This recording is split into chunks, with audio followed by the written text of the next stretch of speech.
I hear that it's free. Water is free. Yes, water is free. So is sunlight. So I do open the curtain and look at the light because that helps you wake up, helps you get the sleepiness away. Um, Stretching is free. A lot of things are free. Smiling, just it just makes you feel powerful and awake to put your arms in the air, versus you're Yeah, lying down to get up and rolling your feet. that's that silent moment, the sis that you invented. That's free Mm-hmm. too. Mm-hmm. Isn't that Mm-hmm. shocking? There's so much Yeah. free stuff going around to keep us Yeah. grounded. Yeah. Smiling is free too. Let's learn how our next guest gets up, dress up, and show up on purpose. Enjoy the episode.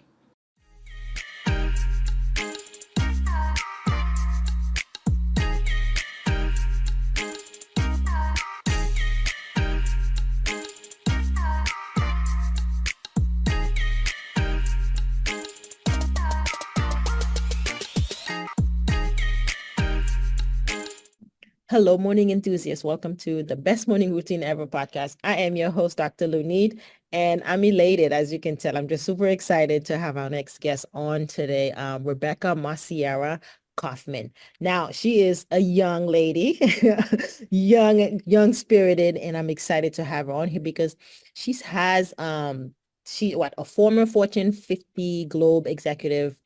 She specializes in leading successful businesses, turnarounds, and scaling operations worldwide. Told you, young lady, right? She advises startup CEOs in accelerating growth through strategies rooted in operational excellence, customer focused, essentially employee engagement and shareholder return. Her work is phenomenal, and she has a book that she's gonna share with us today. So I'm thrilled to have her on the show. Welcome aboard, Rebecca. Thank you, Need. Excited to be here and love the morning energy. Yeah, we're gonna talk about the morning routine, but talk about your experience because we've seen what you've done and we know your accolades, but let's talk about how you actually got there. What's that journey like for you? Sure. I feel really fortunate. I've had quite a wonderful journey. I'd say I was thinking about how to summarize a life journey in a few words, and I'd say it's about learning, growing, leading, and helping. And if I think about the common themes in my vocation and in my avocation, that is about helping people make their dreams come true.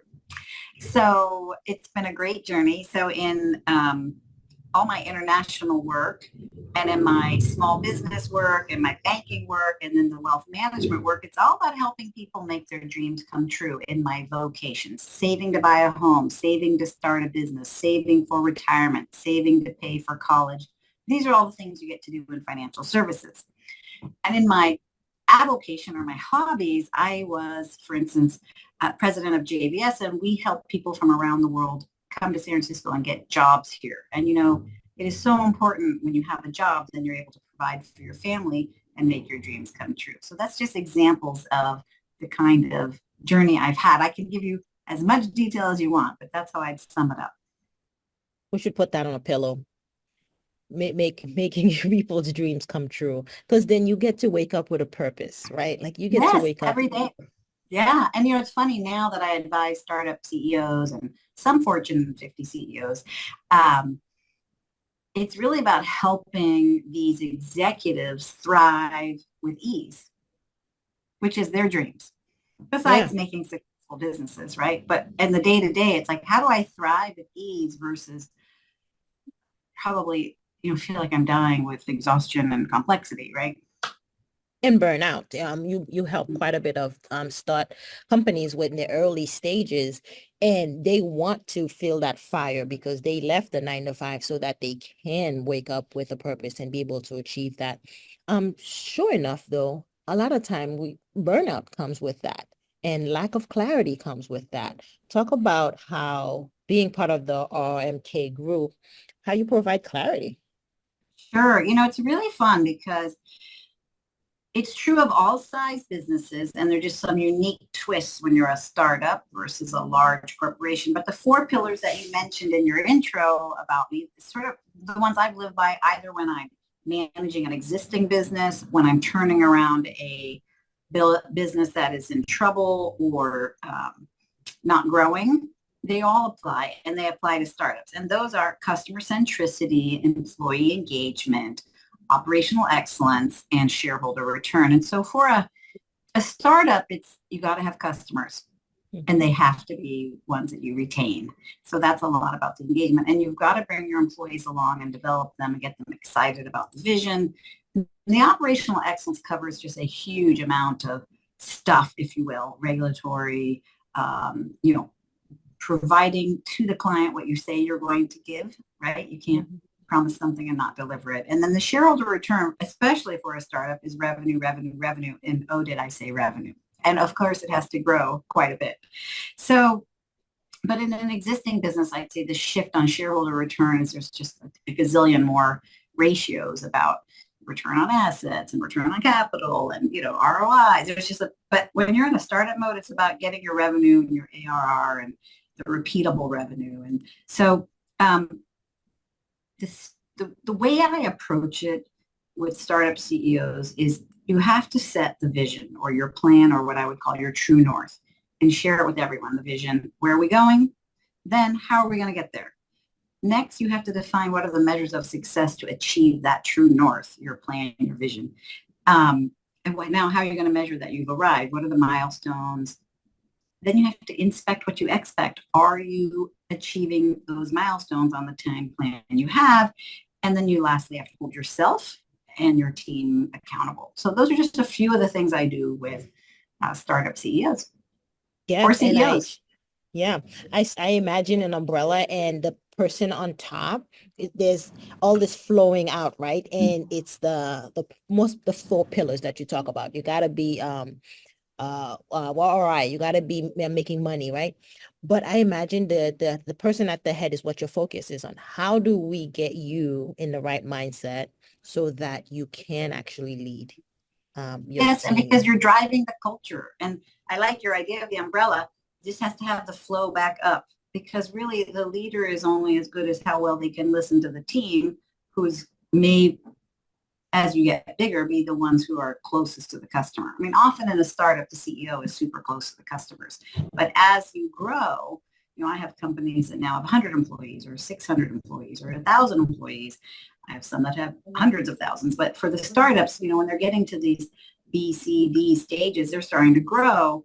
And they have to have all the routines and habits to get that flow back up to the top to understand what's happening at the front line. Yeah. And how do you do it on a personal level, right? Because I know you've just been recognized as the Bay Area's 100 most influential women in business. So let's get to that question back to you on a personal level. How do you manage to get that to flow back upward to you so you can actually fulfill and feed others?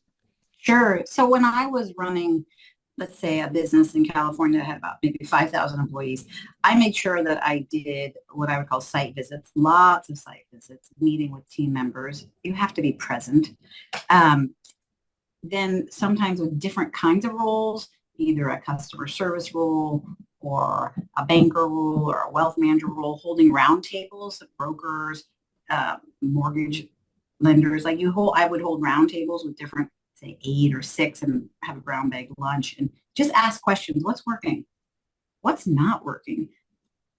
Tell me some more about what's working. Tell me some more about what's not working. Because I don't want a negative brown bag lunch, but I want to hear both sides. And so I really spend time on both. And then when I hear about something that's not working, well, how do we fix it? What are your ideas? And really listening, because often the people who see the problem also see a solution. Mm-hmm.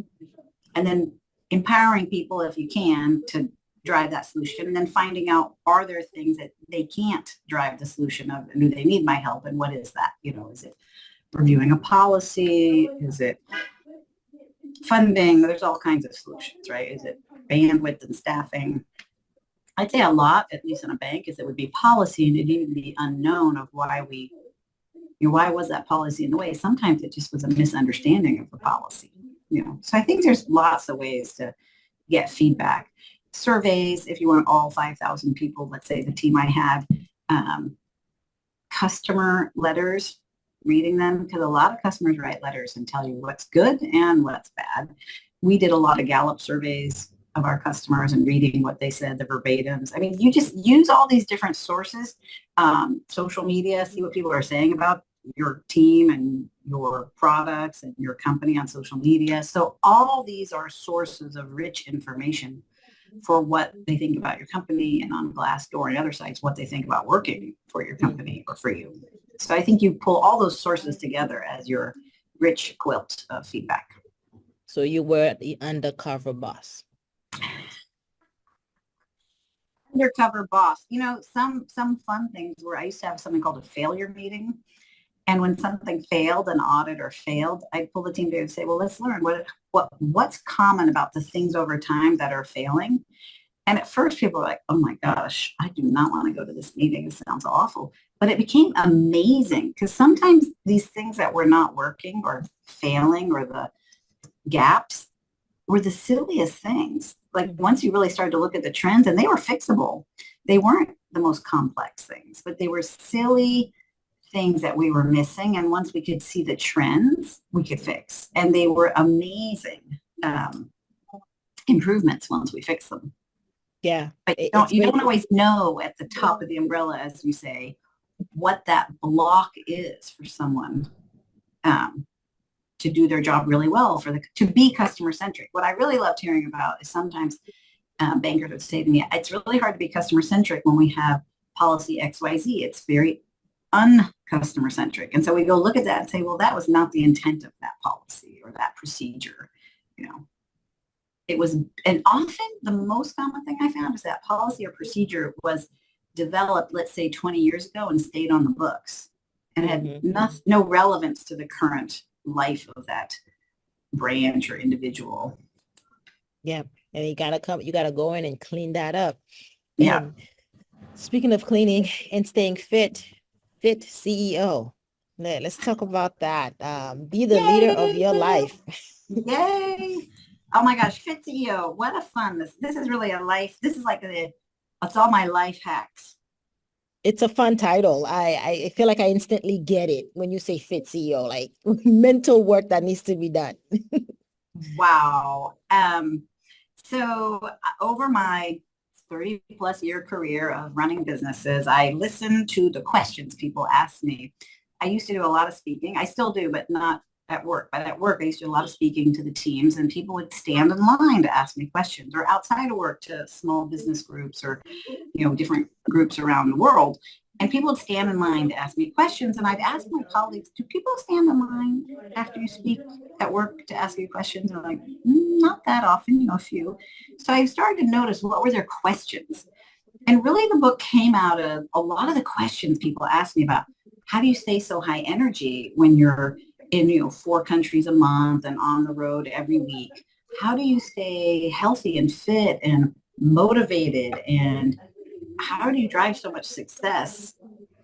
You're 5'1". We don't get it, right? So it was just sort of fun to see what people would ask me. And so at the time I was CEO of a subsidiary of a bank in LA, and I had to commute to LA and Mexico. I couldn't quite figure out, like, how would I get my exercise in, which is another way to stay fit. So I met with a personal trainer and figured out a way to carry a jump rope and a few stretch bands and stuff in my suitcase, and came up with like a 25-minute super efficient workout. And then I said to hired a personal trainer and said, hey, I'd love to meet just for half an hour whenever I'm in town. And I found a personal trainer willing to do that, who happens to be my co-author. So we mind melded over the years of me being CEO of Banamex USA and commuting. And at the end of that 3 years, I said to her, hey, I'm going to write this book someday. Will you do it with me? And she said, I'd be happy to. And I had this idea of a lot of my leadership and life lessons in a voice that was just a few pages. And then she could have her voice be, here are some, get into your body.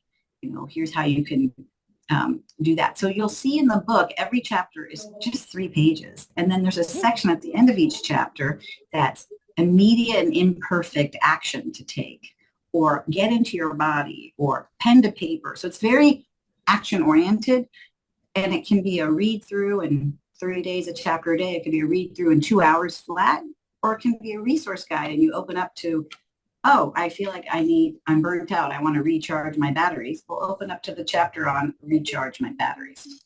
So the book is in 5 sections. Commitment is part 1, to commit to what you want to achieve. Boundaries is part 2, and boy, you got to figure out what you're going to say no to and what you're going to say yes to. Intention is part 3. Life happens with your intentions. So a lot on that. And self-care is part 4, and heart is part 5, which is a lot about having fun. And elevating self-care to the same level of which you take care of your business, your family, everything else, you got to take care of yourself. So that's a little quick snapshot. I'd say some other things to really take away from the book is it's all about habits, routines, tuning up those things that you know, but doing them again. A lot of it, you'll say, I know this. Why don't I do that? I knew that, but I don't do that. Yeah. I love the collective approach to it, right? Because you do have a fit of everything in there. It's not just the mental work, setting the intentions and getting the clarity, but also how do you move the body? How do you retain this high energy level? And I love something you said, because it happens so often with entrepreneurs who just kind of is zero in and so focused on their work. How to bring that focus to your self-care, how to bring that tunnel vision to your self-care, because it's a balancing act. Yep. And the other thing that's fun is I wanted it to be a little book. So this will fit in your briefcase, your purse, your backpack. It's super light. You can get 3 copies, 1 for your desk, 1 for your suitcase, 1 for your bedside, and just say, hey, okay, I am... I really want to think about my communication at work. And we talk about repeating your key messages, or there's just so much in here for whenever it's right for you. Yeah. Let's talk about some of those habits that are in the book with your co-author, your morning routine. I'm sure you've implied quite a bit of them in here, and that you stay active. How do you get up, dress up, and show up? What's your morning routine like? Yeah. So, those have changed over time. When I was in my most stressful job, when I was CEO, I definitely had some what I would call sis time, silence, or staring into space, or sitting in silence. I called it sis time. Other people call it meditation, but just grounding.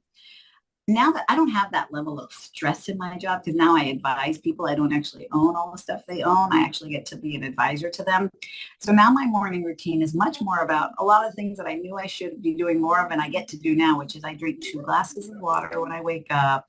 I stretch, take my vitamins, have my breakfast, read the news. I have a whole morning that's kind of rejuvenating and refreshing and literally hydrating. Yeah. Like literally hydrating. And I drink a lot more water all day long. And I get it's kind of a renewal of my mind. Now, to not have monkey brain, because, to get even before I do all the breakfast and the newspaper and all that, I literally go through and just check my email. What's hot? What's priority? I have clients in Europe. I have clients here. And so, they're 8 hours ahead or 3 hours ahead if they're in New York, and I see they probably shifted my day. So, I check, I always check my day. Did people reschedule my day? And then I get ready for the day. What has to happen today? I write a list. Once I write that list down, I really don't have to look at it, because now I know my very important to-dos for the day. And I know who has moved around on my schedule, because I normally prepare for meetings the day before or 2 days before. But, calendaring it's a gymnastic feat, calendaring.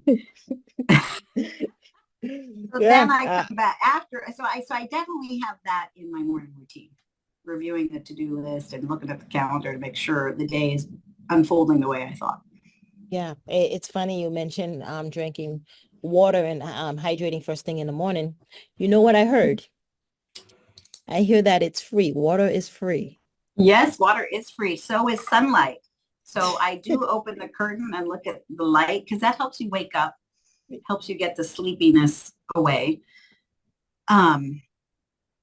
Stretching is free. A lot of things are free. Smiling, it just makes you feel powerful and awake to put your arms in the air, versus you're lying down, to get up and rolling your feet. That's that silent moment, the sis that you invented. That's free too. Isn't that shocking? There's so much free stuff going around to keep us grounded.